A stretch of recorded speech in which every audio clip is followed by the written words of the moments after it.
नमस्कार, बहुत स्वागत है आप सभी का हमारे खास कार्यक्रम जनतंत्र पे और मैं हूं आपके साथ ऋचा सिंह। राजस्थान चुनाव के लिए प्रचार अब अपने आखिरी पड़ाव पर है।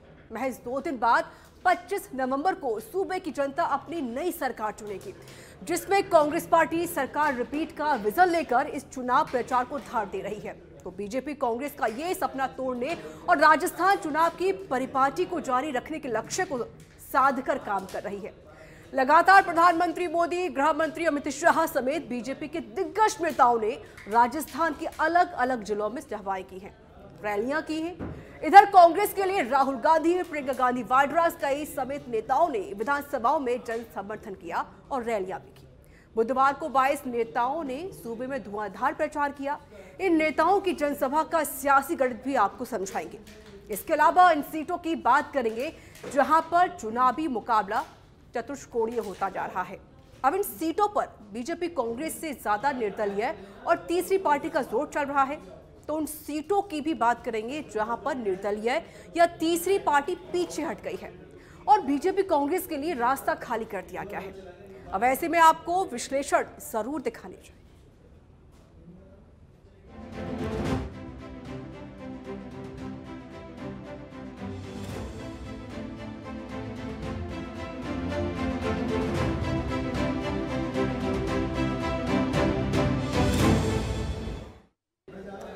और आखिरी पड़ाव पर चल रहा चुनाव प्रचार थमने से पहले राजनीतिक दल राजस्थान में अपनी पूरी ताकत झोंक रहे हैं। हर छोटा बड़ा नेता अब अपनी पूरी जान इस चुनाव प्रचार में लगा रहा है, चाहे वो प्रधानमंत्री मोदी हो, गृह मंत्री अमित शाह हो, राजनाथ सिंह हो या राहुल गांधी हो या फिर प्रियंका गांधी ही क्यों ना हो। बुधवार को चुनाव प्रचार के लिए राजस्थान में प्रधानमंत्री नरेंद्र मोदी, गृह मंत्री अमित शाह और बीजेपी के राष्ट्रीय अध्यक्ष जेपी नड्डा, रक्षा मंत्री राजनाथ सिंह, राहुल गांधी, प्रियंका गांधी वाड्रा, उत्तर प्रदेश के मुखिया योगी आदित्यनाथ, मध्य प्रदेश की मुखिया शिवराज सिंह चौहान ने चुनाव प्रचार किया। इसके अलावा हरियाणा के उप मुख्यमंत्री दुष्यंत चौटाला ने जेजेएम के लिए प्रचार किया। राजस्थान के पूर्व मुख्यमंत्री वसुंधरा राजे, बीजेपी प्रदेशाध्यक्ष सीपी जोशी, राजस्थान के मुख्यमंत्री अशोक गहलोत, सचिन पायलट सहित कई बड़े नेताओं ने अपनी अपनी पार्टी के प्रत्याशी के लिए समर्थन में जनसभा और रोड शो किया। बात बीजेपी की करें तो पार्टी अपने सबसे बड़े स्टार प्रचारक नरेंद्र मोदी को मैदान में उतार रही है। मोदी ने बुधवार को डूंगरपुर जिले के सागबाड़ा में रैली की, फिर भीलवाड़ा के कोटड़ी में जनसभा को संबोधित किया, फिर इसके बाद प्रतापगढ़ में बीजेपी प्रत्याशियों के समर्थन में जनसभा को संबोधित किया। सभाओं में प्रधानमंत्री मोदी ने कांग्रेस पर जमकर जुबानी हमला बोला। मोदी ने कांग्रेस सरकार को लेकर एक भविष्यवाणी की, जिसकी चर्चा पूरे दिन भर रही। आखिर ऐसा क्या कह गए प्रधानमंत्री मोदी, एक बार आप इसको जरूर सुनिए।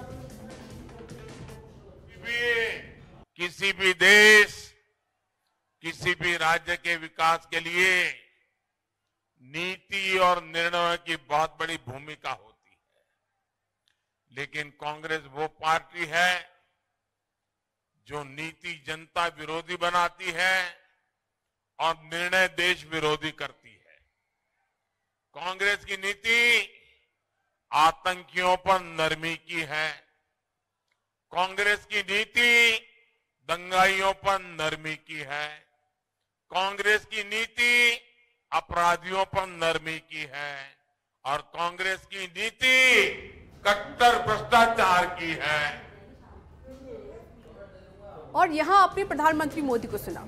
यह मोदी ने डूंगरपुर के सागबाड़ा में कहा कि वो भविष्यवाणी करते हैं कि राजस्थान में कभी भी कांग्रेस सरकार नहीं बनेगी। उन्होंने कहा कि वो मावजी महाराज की धरती से इस बात की भविष्यवाणी कर रहे हैं और वो 100% सही होगा। अब प्रधानमंत्री मोदी ने जो ये भविष्यवाणी की वो कितनी सही होती है और कितनी गलत, वो तो खुद भविष्य के गब्र में छुपा हुआ है और जनता के वोटों में छुपा हुआ है कि सूबे की जनता किसे अपनी सरकार चुनती है, कांग्रेस को या बीजेपी को। बहरहाल हम आपको यहाँ पीएम मोदी की रैलियां वाले जो जिले हैं इसका सियासी गणित बता देते हैं। बात पहले डूंगरपुर के सागबाड़ा की करते हैं, जो आदिवासी बहुल इलाके में आता है। सागबाड़ा में बीजेपी या कांग्रेस का नहीं बल्कि बीटीपी यानी कि भारतीय ट्राइबल पार्टी का विधायक है। 2018 में बीटीपी के रामप्रसाद डिंडोर ने चुनाव जीता था। सागबाड़ा की ये सीट वैसे तो परंपरागत तौर पर कांग्रेस की सीट रही है, सागवाड़ा में ज्यादातर समय एक ही परिवार का कब्जा रहा है। कांग्रेस की भीखा भाई भील यहां से 6 बार विधायक रहे हैं। फिर उनकी बेटी कमला देवी 3 बार विधायक बनी। फिर भीखा भाई के बेटे सुरेंद्र बामनिया विधायक बने।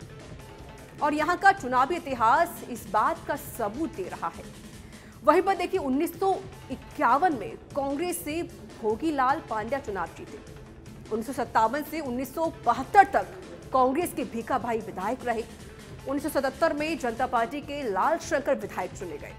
1980 से 1990 में कांग्रेस की कमला देवी विधायक बनी और 1993 और 1998 में कांग्रेस के भीखा भाई चुनाव जीते।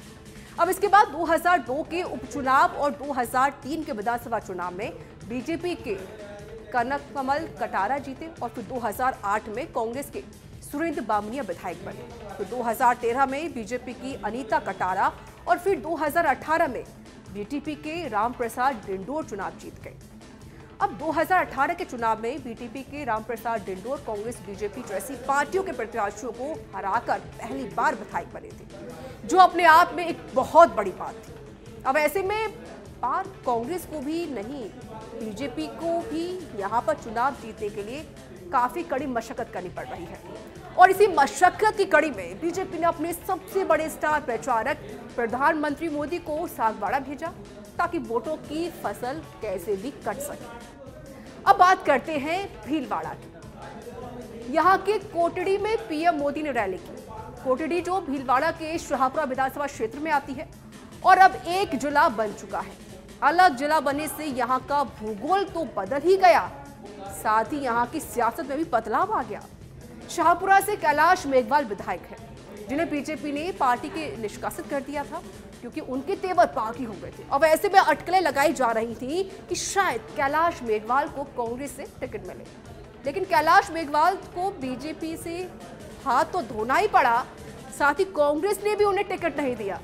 यानी कैलाश मेघवाल रहे घर के और ना घाट के, और वे सियासी मझधार में अलग हो गए हैं। अब इस सीट से बीजेपी से लालाराम बैरवा को टिकट मिला है, तो वही कांग्रेस ने नरेंद्र कुमार रैगर पर अपना दांव चल दिया है। तो वही शाहपुरा सीट का चुनावी इतिहास देखें तो यहां से 2018 और 2013 में भाजपा के कैलाश मेघवाल जीते। इससे पहले 2008 कांग्रेस के महावीर मोची जीते थे। 2003 में बीजेपी के राम रतन बैरवा विधायक बने। 1998 में कांग्रेस के देवीलाल विधायक पहुंचे और 1993 बीजेपी के कैलाश मेघवाल विधायक चुने गए थे। 1990 में भाजपा के भैरूलाल विधायक बने। 1980 से 1989 तक कांग्रेस के देवीलाल चुनाव जीते। प्रधानमंत्री मोदी के अलावा गृह मंत्री अमित शाह ने पाली के जैतारण में और फिर जालौर के रानीवाड़ा में सभा की। जेपी नड्डा ने सीकर के ताता रामगढ़ में जनसभा की थी और यूपी के मुखिया योगी आदित्यनाथ, जो बीजेपी के बड़े स्टार प्रचारक हैं, उन्होंने भी लगातार बुधवार को भी जोधपुर में रैलियां की। सूरसागर और सरदारपुरा सीट को भी साधा, जो मुख्यमंत्री अशोक गहलोत की सीट है। अब यहां से सीएम गहलोत ही विधायक है। बीकानेर, नागौर, चूरू में भी उनकी जनसभाएं थी। इसके अलावा मध्य प्रदेश यहां वोटिंग खत्म हो चुकी है और वहां के मुख्यमंत्री शिवराज सिंह चौहान ने भी जनसभाएं की है। इसके अलावा राजस्थान की पूर्व मुख्यमंत्री वसुंधरा राजे और भाजपा प्रदेश अध्यक्ष सीपी जोशी ने भी कई विधानसभा सीटों पर भाजपा प्रत्याशी के समर्थन में जनसभाएं की।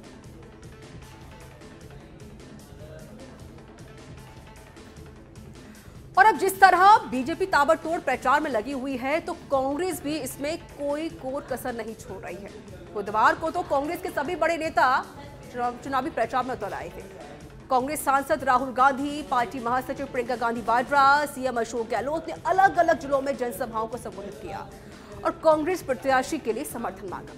राहुल गांधी ने भरतपुर के नदवई में, गंगापुर सिटी में, राजाखेड़ा के मनिया में रैली की। अब राहुल गांधी ने अपने संबोधन में पीएम मोदी और केंद्र सरकार पर जमकर निशाना साधा। उन्होंने कहा कि जिस तरीके से कांग्रेस पार्टी आपके लिए काम कर रही है, वो काम बीजेपी कभी नहीं करती है। उन्होंने और क्या कुछ कहा है, आप खुद सुनिए। और सम्मान करना चाहता, किसी को नहीं मालूम कि पिछड़ों की आज हिंदुस्तान में क्या आबादी है, किसी को नहीं मालूम। तो मैंने पार्लियामेंट में कहा कि हम भारत माता की जय करते हैं, मगर भारत माता में किसकी कितनी आबादी है यह किसी को नहीं मालूम। तो मैंने पार्लियामेंट हाउस में जाति जनगणना की मांग की। मैंने कहा कि अगर हमें सचमुच में को भागीदारी देनी है, दलितों को, आदिवासियों को, गरीब जनरल कास्ट के लोगों को भागीदारी देनी है, तो सबसे पहला कदम जाति जनगणना का है। किसी को नहीं मालूम। अच्छा, आपने यहाँ पर राहुल गांधी का बयान सुना। उन्होंने जाति जनगणना का जिक्र किया और कहा कि अगर हमारी सरकार बनेगी तो जाति जनगणना कराएंगे और केंद्र में बनेगी तभी हम जाति जनगणना कराएंगे। अब राहुल गांधी ने जिन जिलों में जिन सीटों पर जनसभा की, अब उनका भी सियासी गणित आपको बता देते हैं।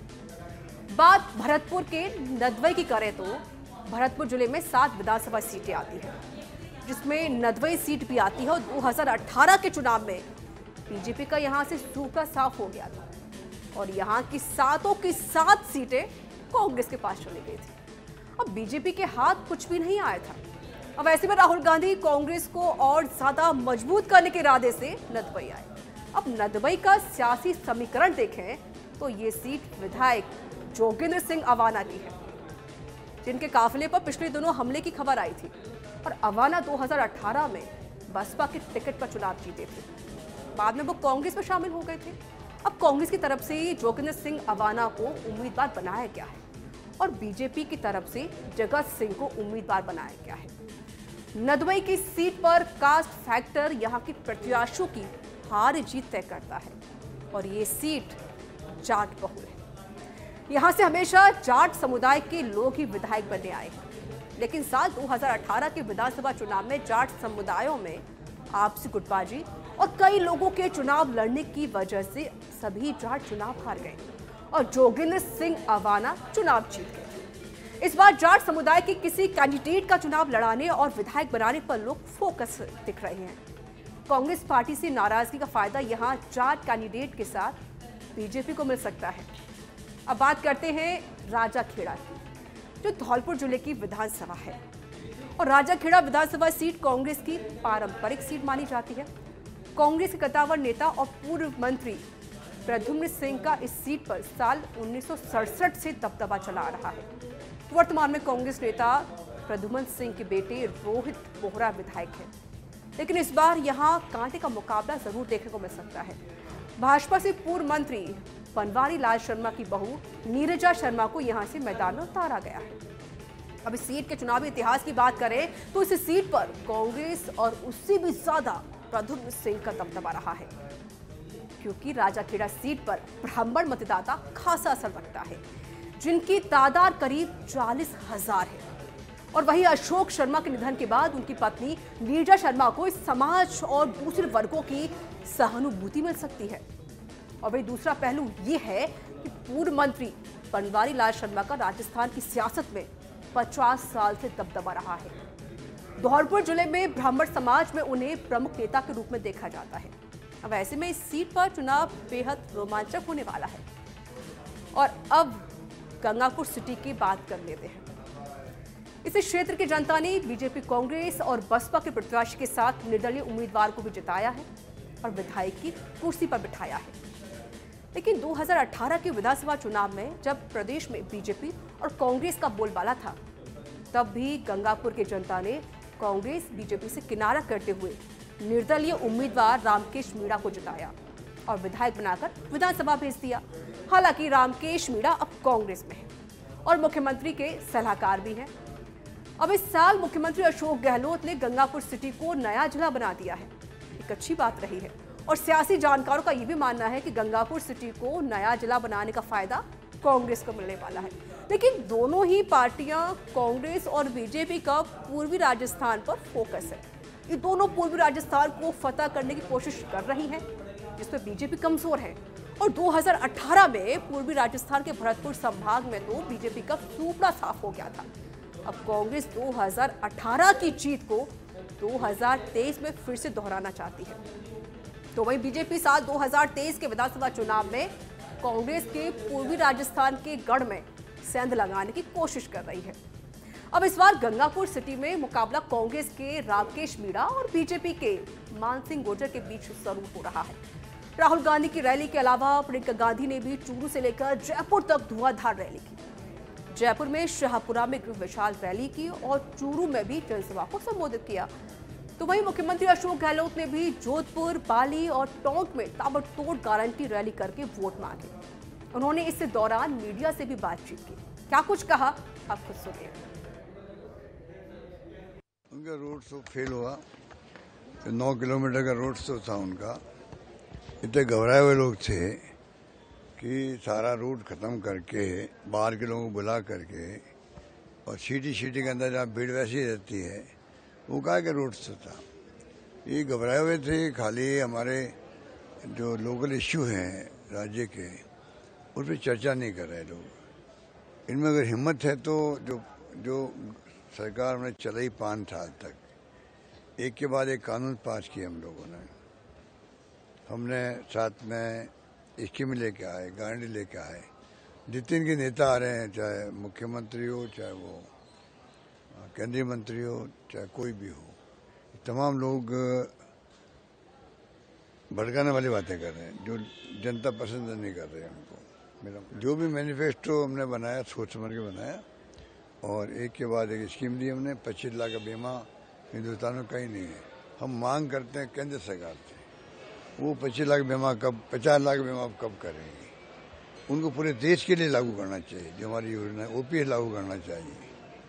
जो हमने लागू किए यहाँ पर उनका, हमारी स्कीमों को अध्ययन करे केंद्र सरकार और देश हित के अंदर है कि वो सब जगह लागू करे। सोशल सिक्योरिटी कानून लेके आए केंद्र में। ये हर परिवार को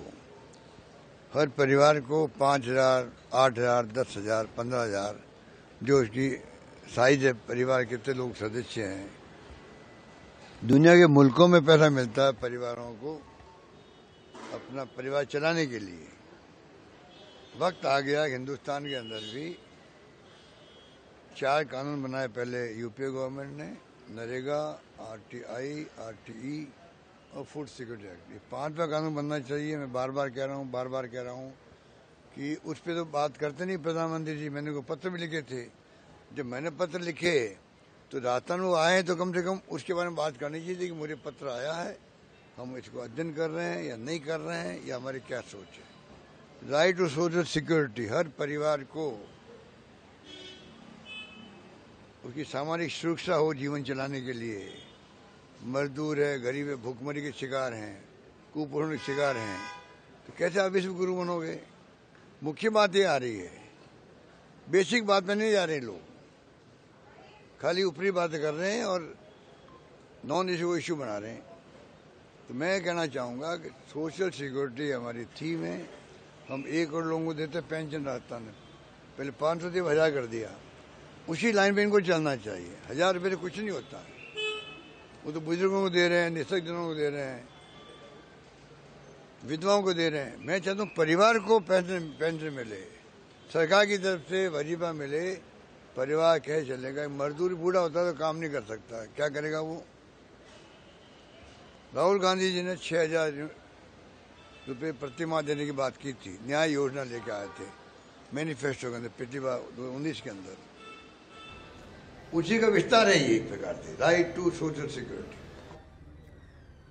अच्छा, आपने यहाँ पर मुख्यमंत्री को सुना, उनके बयान को पूरा सुना। उन्होंने साफ तौर पर कह दिया कि भाई जो हम गारंटी लेकर आते हैं, जो योजना हम लेकर आ रहे हैं, ये सरकार, जो केंद्र सरकार बनी हुई है मोदी सरकार, उनको भी लागू कर देना चाहिए। मुख्यमंत्री अशोक गहलोत ने अपनी कांग्रेस गारंटी रैली में जनता से कांग्रेस सरकार की उपलब्धियां गिनाई और जनता से सरकार रिपीट करने के लिए भी कहा। अब छोटा सा ब्रेक लेते हैं और ब्रेक के बाद आपको उन सीटों के बारे में बताएंगे जिन पर निर्दलीय या तीसरी पार्टी पीछे हट गई है और बीजेपी कांग्रेस के लिए राह आसान कर दी गई है। तो ऐसी भी सीटें हैं जहां कांग्रेस बीजेपी पीछे दिखाई दे रही है और बाजी निर्दलीय या तीसरी पार्टी के हाथ दिख रही है। वक्त एक ब्रेक का है, सब हाजिर अब हम आपको उन सीटों के बारे में बताने जा रहे हैं जहां प्रदेश की दोनों बड़ी पार्टियां कांग्रेस और बीजेपी निर्दलीय या फिर तीसरी पार्टी से चिंता में आ गई है। वजह उस क्षेत्र में उन पार्टियों के प्रतिनिधियों से ज्यादा दूसरे प्रत्याशी का पड़ता प्रभाव है। जाहिर है अब ऐसी सीटों पर दोनों दलों के उम्मीदवारों को ज्यादा पसीना बहाना पड़ रहा है। ये कुल 4 सीटें हैं जो आदिवासी क्षेत्र और पूर्वी राजस्थान में शामिल है। इसमें आसपुर, बयाना, चौरासी, भादरा सीट शामिल है, जिन पर भाजपा कांग्रेस प्रत्याशी परेशान नजर आ रहे हैं। तो वहीं श्रीगंगानगर की रायसिंह नगर सीट पर भी टक्कर की स्थिति बनी हुई है। अब ऐसा क्यों है, थोड़ा ये भी जान लीजिए। अब वो आपको बताते हैं और शुरुआत आसपुर से कर लेते हैं। आसपुर की सीट डूंगरपुर जिले में आती है। इस सीट पर मौजूदा वक्त में बीजेपी के गोपीचंद मीणा विधायक है, जो खुद को एक किसान बताते हैं। दिलचस्प बात तो ये है कि वो एक पोस्टमैन का काम करते थे। ये नौकरी छोड़कर वो राजनीति में मैदान में उतर आए थे और इस बार उन्होंने पंचायत समिति सदस्य का चुनाव भी जीता। इसके अलावा भाजपा संगठन में भी कई पदों पर उन्होंने काम किया था। आसपुर की सीट के चुनावी इतिहास की बात करें तो गोपीचंद मीणा 2013 और 2018 के चुनाव में जीते थे, लेकिन इस बार इस सीट पर उन्हें कांग्रेस से ज्यादा निर्दलीय प्रत्याशी से हार का डर सता रहा है। इस सीट पर कांग्रेस ने नए चेहरे राकेश को टिकट दे दिया है और वहीं भारतीय आदिवासी यानी कि बीएपी में उमेश दामोर फिर से मैदान में आ गए हैं। दामोर पिछले चुनाव में 5330 वोट मार्जिन से हार गए थे, लेकिन उसके बाद 5 साल क्षेत्र में सक्रिय रहे। पहले ही फील्डिंग जमाने और जातिगत समीकरणों को साधने में माहिर होने के कारण मैच में टक्कर दे रहे हैं। और वहीं भाजपा भी लगातार पिछले 2 चुनाव से प्रभाव जमाए हुए है, लेकिन आदिवासी बेल्ट में बीएपी के रमेश दामोर की पकड़ बहुत ही ज्यादा अच्छी है और मजबूती भी है। अब ऐसे में ये बीजेपी और कांग्रेस दोनों के लिए चिंता का विषय बन गया है। अब चलिए दूसरी सीट का जिक्र कर लेते हैं और दूसरी सीट है चौरासी, जो डूंगरपुर की ही विधानसभा सीट है। चौरासी से बीटीपी के तेज तर्रार विधायक राजकुमार रोत है। राजकुमार रोत पिछली बार चुनाव जीते तो सबसे कम उम्र के विधायक बनने का रिकॉर्ड बना लिया। राजस्थान में आदिवासियों की सियासत का बीड़ा पार्टी की तरफ से राजकुमार रोत ने उठा हुआ है और भाजपा से इस बार की सुशील कटारा को खड़ा किया गया है, जो पिछली बार चुनाव हार गए थे और इस बार ये चुनाव जीतकर इसकी भरपाई करना चाहते हैं। तो वही कांग्रेस ने तारचंद को टिकट दे दिया है। यहां बड़ी परेशानी कांग्रेस के लिए है, क्योंकि पार्टी ने महेंद्र परजोड़ का टिकट काट दिया है, जिससे वो खासे नाराज भी हैं और अब उन्होंने निर्दलीय उतरकर चुनावी मैदान में ताल ठोक दी है। अब इससे पार्टी के वोटों में बिखराव की सुगबुगाहट आ रही है। चलिए बात करते हैं अब बयाना सीट की, जो भरतपुर जिले की आती है। इस सीट से अमर सिंह जाटव कांग्रेस विधायक हैं। उन्हें फिर से कांग्रेस ने अपना उम्मीदवार बनाया है। तो वहीं बीजेपी ने बच्चू बंसीवाल पर अपना दांव लगा दिया है। बयाना सीट अनुसूचित जाति के लिए रिजर्व है। खास बात यह है कि जाटों की धरती पर यह सीट गुर्जर बहुल है। इस सीट पर हमेशा कांग्रेस पार्टी का दबदबा रहा है, लेकिन भाजपा भी इस सीट पर लगातार जीत के हैट्रिक बना चुकी है और साल 2008 के परिसीमन में बयाना और रूपवास की अलग अलग सीटों को एक कर दिया गया था। वहीं बीजेपी से टिकट कटने पर ऋतु बनावट निर्दलीय उतर गई हैं। दरअसल एससी वोटर्स का यहां अच्छा खासा प्रभाव होने के चलते बनावट को खुद के लिए चुनाव में आसानी दिख रही है। वो पिछले चुनाव में भाजपा से लड़ी थी, लेकिन हार गई थी। वो पहले भी 2 बार बागी होकर चुनाव लड़ चुकी हैं, लेकिन उन्हें तभी हार ही का सामना करना पड़ा था। अब ऐसे में ऋतु बीजेपी के वोट काट सकती हैं, तो कांग्रेस के लिए भी यहां थोड़ी मुश्किल जरूर हो सकती है। चलिए बात करते हैं भादरा सीट की। 2 सीटों का जिक्र हम कर चुके हैं। ये तीसरी सीट है भादरा, जो हनुमानगढ़ जिले की सीट मानी जाती है। इस सीट से सीपीआई-एम के विधायक बलवान पुनिया है और यहां से बीजेपी के संजीव बेनीवाल और कांग्रेस से अजीत बेनीवाल चुनावी लड़ाई में हैं। लेकिन 2018 में जिस तरह से सीपीआई-एम विधायक बलवान पुनिया ने शानदार जीत दर्ज की थी, उसका असर कुछ इस बार भी दिख रहा है। जातिगत समीकरणों की बात करें तो पुनिया की मतदाताओं में पकड़ बहुत ही अच्छी है, मजबूत भी है, लेकिन ये वोट में कितना कन्वर्ट होता है ये तो भविष्य ही बताएगा। दरअसल हनुमानगढ़ जिले की पहचान कामरेड शोपत सिंह के रूप में हो रही है, लेकिन 3 दशक तक यहां पर माकपा का कोई भी उम्मीदवार खरा नहीं उतर पाया। अब ऐसे में भादरा सीट पर बलवान पुनिया की जीत ने एक बार फिर शोपत सिंह की याद दिला दी थी। 1985 का समय आपको याद होगा। 1985 में शोपत सिंह ने कांग्रेस के आत्माराम चौधरी को करीब 12,000 वोटों से हराया था। इसके बाद माकपा ने जिले के किसी भी विधानसभा क्षेत्र से जीत नहीं पाई। सियासी जानकारों का ये कहना है कि माकपा के नेता बलवान पुनिया ने किसानों के लिए लगातार संघर्ष किया था और इसी के चलते जनता ने प्रमुख दलों के बीजेपी और कांग्रेस को नकार दिया था। अब देखना यह है कि इस बार इस सीट को कौन अपने नाम कर पाता है।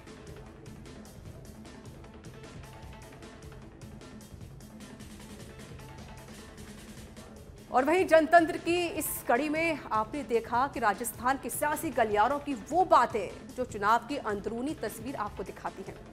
अब इन सियासी मुद्दों का किस पार्टी को कितना लाभ मिलेगा, ये तो 3 दिसंबर को ही पता चलेगा। लेकिन फिलहाल के लिए हमारे खास कार्यक्रम में बस इतना ही। देश दुनिया की तमाम खबरों के लिए बने रहिए सच पे धड़क के साथ। नमस्कार।